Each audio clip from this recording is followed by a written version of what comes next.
అందరికీ నమస్కారం అండి. భగవద్గీతలోని 18వ అధ్యాయమైన మోక్ష సన్యాస యోగంలోని 78 శ్లోకాలు ఉంటాయి. వాటి భావము అంటే వాటి తాత్పర్యము తెలుసుకుందాము. ఈ 18వ అధ్యాయంలో మొదటి శ్లోకంలోని అర్జునుడు శ్రీకృష్ణునితో ఇలా పలికెను: ఓ శ్రీకృష్ణ, సన్యాసము మరియు త్యాగముల యొక్క స్వరూపములను తెలుసుకోవాలనుకుంటున్నాను. అలాగే వాటి మధ్య వ్యత్యాసం కూడా తెలుసుకోవాలని ఉంది. అర్జునుడు అడిగిన ప్రశ్నకు శ్రీకృష్ణ భగవానుడు ఇలా సమాధానం చెప్పెను: కోరికల పట్ల వ్యామోహముతో ఫలముల కోసము చేసే కర్మలను విడిచిపెట్టడమే సన్యాసము అని కొందరు పండితులు చెబుతారు. సమస్త కర్మల ఫలములను విడిచిపెట్టడమే త్యాగము అని మరికొందరు జ్ఞానులు చెబుతారు. అన్ని కర్మలను కూడా విడిచిపెట్టాలని కొందరు తత్వవేత్తలు చెబుతారు. ఎందుకంటే దోషము లేని కర్మలు ఉండవనేది వారి అభిప్రాయము. మరికొందరు జ్ఞానులు యజ్ఞములు, దానములు మరియు తపస్సు వంటి కర్మలు ఎప్పుడూ విడిచిపెట్టకూడదని అంటారు. ఓ అర్జున, సన్యాసము మరియు త్యాగము అను 2 విషయములతో మొదట త్యాగమును గురించి నా నిర్ణయము వినుము. త్యాగము అనేది 3 విధములుగా చెప్పబడుతుంది. యజ్ఞము, దానము మరియు తపస్సు అని కర్మలు తప్పకుండా చేయదగినవి. వాటిని ఎప్పుడూ విడిచిపెట్టకూడదు. అంతేకాకుండా ఈ 3 కూడా మన ఆధ్యాత్మిక ఉన్నతికి, వికాసానికి దోహదపడతాయి. కనుక ఓ పార్థ, ఈ యజ్ఞము, దానము, తపస్సు అను కర్మలతో పాటు కర్తవ్య కర్మలన్నీ కూడా ఫలముల యందు ఆసక్తిని విడిచి చేయదగినవని నా యొక్క ఖచ్చితమైన ఉత్తమ అభిప్రాయం. శాస్త్ర విహిత కర్మలను విడిచిపెట్టడము ఎప్పటికీ సరి అయినది కాదు. అవివేకంతో చేసే అలాంటి త్యాగమును తామస త్యాగమని చెప్పబడినది. విధిగా చేయవలసిన కర్తవ్య కర్మలు తమకు దుఃఖము అనే భావంతో కానీ, శరీరమునకు శ్రమ కలుగుతుందనే భయంతో కానీ విడిచిపెట్టడాన్ని రాజస త్యాగము అని అంటారు. రాజస త్యాగము చేసిన వాడు త్యాగ ఫలమును పొందలేడు. విధిగా చేయవలసిన కర్మలు కర్తవ్యముగా భావించి వాటి పట్ల ఆసక్తిని మరియు ఫలములను విడిచి ఆచరించినప్పుడు అది సాత్విక త్యాగము అని చెప్పబడినది. సత్వగుణ సంపన్నుడు, జ్ఞానవంతుడు, సంశయము లేనివాడు అయిన త్యాగవంతుడు కష్టతరమైన కర్మలను ద్వేషించడు మరియు సులభ సాధ్యమైన కర్మల పట్ల ఆసక్తి చూపడు. శరీరము కలిగిన జీవుడు కర్మలను పూర్తిగా విడిచిపెట్టడం సాధ్యం కాదు. కనుక కర్మ ఫలములను విడిచిపెట్టిన వాడే నిజమైన త్యాగి అని చెప్పబడుచున్నాడు. ఫలములను ఆశించి కర్మలు ఆచరించి వారికి మరణించిన తరువాత సుఖము, దుఃఖము మరియు ఈ రెండింటి మిశ్రమము అను 3 విధములుగా కర్మ ప్రతిఫలము ఉండును. కానీ కర్మ ఫలమును త్యాగం చేసిన వారికి ఈ 3 రకముల ఫలములు ఎప్పటికీ కలగవు. ఓ అర్జున, సర్వ కర్మలు ఫలించడానికి 5 కారణములు కలవని సాంఖ్యశాస్త్రము పేర్కొంది. ఆ 5 కర్మలను గురించి ఇప్పుడు వివరిస్తాను, వినుము. శరీరము, కర్త అంటే జీవాత్మ, వేర్వేరు రకాల ఇంద్రియములు, వివిధ రకాల ప్రయత్నములు మరియు దైవానుగ్రహము అను ఈ 5 కూడా సర్వ కర్మలు ఫలించడానికి కారణములు. మానవుడు శరీరము, వాక్కు లేదా మనసుతో ఏ కర్మలు ప్రారంభించినను అది మంచి కర్మ లేక చెడు కర్మ అయినా కూడా దానికి ఈ 5 కారణములు. సమస్త కర్మలకు సంబంధించి ఈ 5 కారణాలు ఉన్నప్పటికీ తానే కర్త అని భావించే అజ్ఞాని ఎప్పటికీ సత్యమును గ్రహించలేడు. కర్తృత్వ అహంకార భావమును విడిచినవాడు బుద్ధి కర్మముల యొక్క ఫలముల యందు ఆసక్తి లేనివాడు. ఈ విశ్వములోని ప్రాణులన్నింటినీ సంహరించినను అతడు చంపినవాడు కాదు, మరియు కర్మబంధములకు లోను కాడు. జ్ఞానము, జ్ఞేయము మరియు జ్ఞాత అను ఈ 3 కర్మలకు కారణములు మరియు కర్మను ప్రేరేపించును. అలాగే కర్త, కర్మ, క్రియ అను కర్మ సంగ్రహములు 3ను కర్మకు ఆధారములు. జ్ఞానము, కర్మము మరియు కర్త అను ఈ 3 కూడా గుణములకు పరముగా ఒక్కోటి 3 విధములుగా ఉంటాయని సాంఖ్యశాస్త్రం నందు చెప్పబడినది. వాటిని గురించి వివరించేదను వినుము. వేర్వేరుగా కనిపించే సర్వ ప్రాణులయందు కూడా నాశనము లేని అవిభక్తమైన ఆత్మను చూసేవాడి జ్ఞానము సాత్విక జ్ఞానం అని తెలుసుకొనుము. వేర్వేరుగా కనిపించే సర్వ ప్రాణులలోని ఆత్మలు అనేక విధములుగా ఒకదానికొకటి సంబంధం లేనట్టుగా ఉంటాయని భావించేవాడి జ్ఞానము రాజస జ్ఞానం అని తెలుసుకొనుము. నీచమైనది, కారణము లేనిది, తత్వము కానిది, అల్పమైనది అగు కర్మలు మాత్రమే సంపూర్ణ ఫలములు ఇచ్చేవి అని భావించేవాడి జ్ఞానము తామస జ్ఞానం అని తెలుసుకొనుము. మమకార ఆసక్తులు లేకుండా, రాగద్వేషములు లేకుండా మరియు ఫలాపేక్ష లేకుండా శాస్త్రబద్ధంగా చేసే కర్మను సాత్విక కర్మ అంటారు. ఫలములను ఆశించి అహంకారముతో అధిక ప్రయాసతో చేసే కర్మను రాజస కర్మ అని అంటారు. ఏది మంచి లేదా ఏది చెడు అనే దానిని గురించి ఆలోచించకుండా, ఇతరులకు కలిగే హానిని పట్టించుకోకుండా, తమ యొక్క సామర్థ్యమును గురించి తెలుసుకోకుండా అవివేకంతో ప్రారంభించే కర్మను తామస కర్మ అని అంటారు. ఫలములు ఆశించకుండా అహంకారమును విడిచిపెట్టి దృఢ సంకల్పము మరియు ఉత్సాహంతో ఉంటూ జయము మరియు అపజయము వలన ప్రభావితం కాకుండా కర్మలు చేసేవారిని సాత్విక కర్త అని అంటారు. కర్మ ఫలముల యందు ఆసక్తి గలవాడు, దురాశ గలవాడు, ఇతరులను కనిపెట్టి స్వభావం గలవాడు, శుచి మరియు శుభ్రము లేనివాడు, సుఖము మరియు దుఃఖములకు ప్రభావితము చెందుతూ కర్మలు చేసేవాడిని రాజసకర్త అని అంటారు. క్రమశిక్షణ లేనివాడు, మూర్ఖుడు, మొండివాడు, ధూర్తుడు, నిజాయితీ లేనివాడు, సోమరితనం గలవాడు, నిరాశతో ఉండేవాడు మరియు నిర్లక్ష్యంతో కాలయాపన చేస్తూ కర్మలు చేసేవాడిని తామసకర్త అని అంటారు. ఓ అర్జున, ఇప్పుడు బుద్ధి మరియు ధృతి యొక్క 3 రకముల గుణభేదమును గురించి వివరిస్తాను వినుము. బుద్ధి అంటే ఏది మంచి లేదా ఏది చెడు అని తెలుసుకోకుండా విచక్షణ సామర్థ్యము. ధృతి అంటే ఎన్నో కష్టాలు, అడ్డంకులు ఎదురైనా కూడా ఒక పనిని పూర్తి చేయాలని అంతర్గత సంకల్పం. ఓ అర్జున, ఏ విధమైన కర్మలు చెయ్యాలి, ఏ రకమైన కర్మలు విడిచిపెట్టాలి, ఏది కర్తవ్యము, ఏది కర్తవ్యము కాదు, దేనికి భయపడాలి, దేనికి భయపడవలసిన అవసరం లేదు, ఏది బంధము, ఏది మోక్షము అని గ్రహించు బుద్ధి సాత్విక బుద్ధి.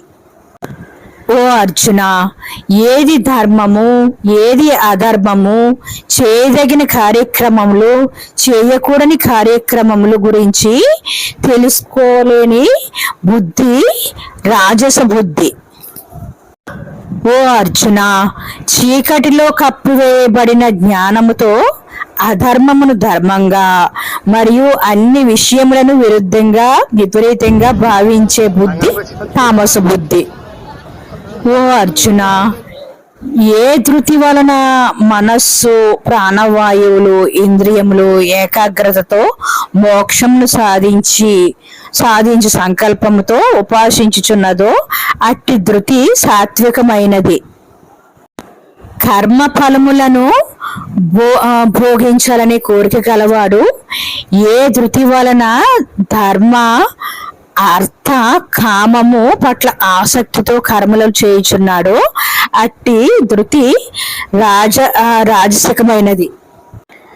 ఓ అర్జున, దుర్బుద్ధి గలవాడు ఏ ధృతి వలన పగటి కలలు, భయము, దుఃఖము, నిరాశ, దుహంకారమును విడిచిపెట్టుకున్నాడో అట్టి ధృతి తామసికమైనది. ఓ భరత శ్రేష్ఠ, ఇప్పుడు 3 రకముల ఆనందములు, సుఖముల గురించి వివరిస్తాను వినుము. ఏ సుఖములకు అలవాటు పడి మానవుడు ఆనందించుచున్నాడో మరియు సర్వ దుఃఖముల నుండి విముక్తి పొందుచున్నాడో, ప్రారంభంలో విషములా ఉన్న చివరికి అమృతంలా ఉండే సుఖమును సాత్విక సుఖమని అంటారు. అది ఆత్మజ్ఞానము యందే స్థితమై ఉన్న నిర్మలమైన బుద్ధి వలన కలుగుతుంది. ప్రారంభంలో అమృతంలా ఉన్న చివరికి విషములా ఉండే సుఖమును రాజస సుఖమని అంటారు. అది ఇంద్రియములతో ఇంద్రియ వస్తు విషయముల కలయిక వలన కలుగుతుంది. ప్రారంభం నుండి చివరి వరకు కూడా మోహం కలుగజేసే సుఖమును తామస సుఖమని అంటారు. అది నిద్ర, సోమరితనము మరియు నిర్లక్ష్యం వలన కలుగుతుంది. భూలోకమునందు గాని, స్వర్గలోకమునందు గాని, దేవలోకమునందు గాని ప్రకృతి నుండి జనించిన ఈ 3 గుణములు లేకుండా ఏ ప్రాణి కూడా కనపడదు. ఓ అర్జున, బ్రాహ్మణులు, క్షత్రియులు, వైశ్యులు మరియు శూద్రులకు వారి వారి స్వభావముచే కలుగు గుణముల వలన కర్మలు వేరువేరుగా విభజింపబడినవి. మనోనిగ్రహము, ఇంద్రియ నిగ్రహము, తపస్సు, శారీరక శుభ్రత, ఓర్పు, సత్ప్రవర్తన, వేదశాస్త్రముల జ్ఞానము, అనుభవ జ్ఞానము, దేవుడి మీద నమ్మకము అనేవి స్వభావ సిద్ధమైన బ్రాహ్మణ కర్మలు. శౌర్యము, తేజస్సు, ధైర్యము, ఆయుధ విద్యలో నైపుణ్యము, యుద్ధము నుండి వెనుతిరగకుండా దృఢ సంకల్పము కలిగి ఉండుట, దాన గుణము మరియు నాయకత్వ సామర్థ్యము అన్నవి స్వభావ సిద్ధమైన క్షత్రియ కర్మలు. వ్యవసాయము, గో సంరక్షణము, వ్యాపారము అనేవి స్వభావ సిద్ధమైన వైశ్య కర్మలు. అలాగే అన్ని వర్ణముల వారికి సేవ చేయడమే స్వభావ సిద్ధమైన శూద్ర కర్మలు. తమ కర్తవ్య కర్మల పట్ల శ్రద్ధ కలిగిన మానవులు సిద్ధి పొందుచున్నారు. స్వభావ సిద్ధమైన తమ కర్మ మీద ఆసక్తి ఉన్నవాడు ఎలా సిద్ధి పొందుచున్నాడో చెబుతాను వినుము. సర్వ ప్రాణుల పుట్టుకకు, పోషణకు కారణుడైన సమస్త జగత్తునందు వ్యాపించి ఉన్న పరమేశ్వరుణ్ణి తన సహజ స్వభావ కర్తవ్యములను నిర్వర్తించడం ద్వారా ఆరాధించి మానవుడు సిద్ధిని పొందుచున్నాడు. స్వధర్మము సరిగా చేయలేకపోయినా కూడా ఎంతో చక్కగా ఆచరించబడు ఇతర ధర్మములు కంటేను స్వధర్మమును ఆచరించడమే ఉత్తమమైనది. స్వభావమును అనుసరించిన కర్మలు ఆచరించు మానవుడు. ఓ అర్జున, దోషములు ఉన్నా కూడా సహజ సిద్ధమైన కర్మను విడిచిపెట్టరాదు. ఎందుకంటే అగ్ని పొగచే కప్పుబడిపోయినట్లు కర్మలు కూడా ఏదో ఒక దోషము కలిగి ఉంటాయి. ప్రాపంచిక విషయముల యందు ఆసక్తిని విడిచిపెట్టి మనస్సును జయించి కోరికలు లేకుండా సన్యాసము చేత కర్మలు ఆచరించేవాడు శ్రేష్టమైన నైష్కర్య సిద్ధిని పొందుచున్నాడు. ఓ అర్జున, నైష్కర్య సిద్ధిని పొందినవాడు ఆధ్యాత్మిక జ్ఞానము యందే స్థితమై ఉండడం ద్వారా పరమాత్మను ఎలా పొందుచున్నాడో నేను నీకు వివరిస్తాను వినుము.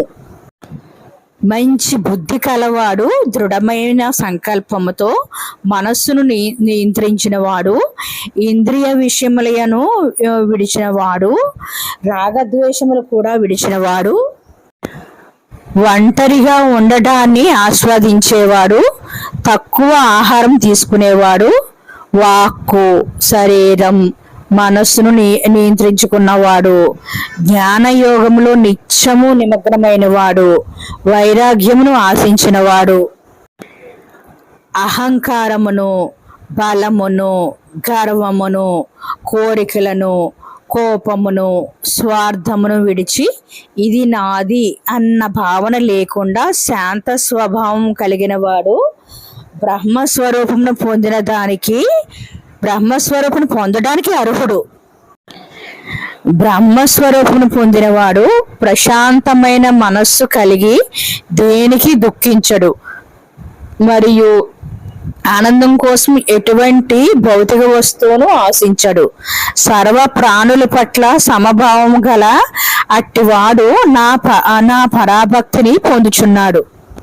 ఓ అర్జున, నా పట్ల పరాభక్తి కలిగిన వాడు నేను ఎవరిని మరియు ఎంతటి వాడిని అని యథార్థముగా తెలుసుకొనుచున్నాడు.